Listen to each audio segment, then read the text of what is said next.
Bawa. Ada. Ada.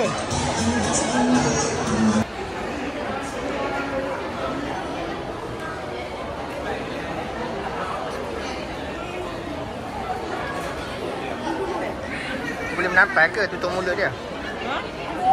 Tutup mulut dia boleh menampas? Suntik ada suntik boleh ke? Semua dapat hadiah tau.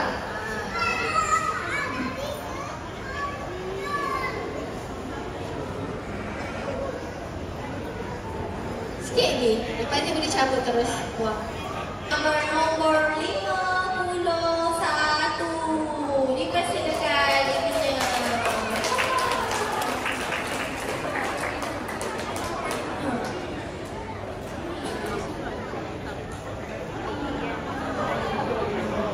Okey, tempat kedua untuk The Mummy Challenge jatuh kepada peserta bernombor 31. Dipersilakan.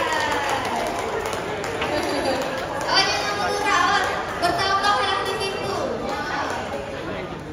Okey, dan juara untuk The Mummy Challenge pada hari ini, pemenangnya adalah adik yang bernombor 34. Silakan. Siapakah ayah dia atau ibu dia? Siapakah pemegang nombor 34 ibu dia? Tanya.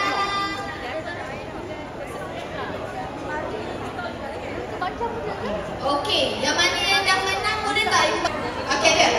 Okey, adik bernombor 24. Siapakah parents or the guardian? Okey, awak nombor berapa ni? Awak lah siapakah ibu bapa dia? 53. Dipersilakan ibu bapa nombor 53. Nombor 38. Lepas tu awak yang tu.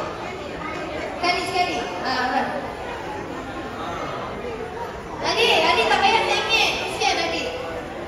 Adik tu seterusnya nombor 23. Persilakan. Lepas tu adik nombor 50. Ibu bapa adik.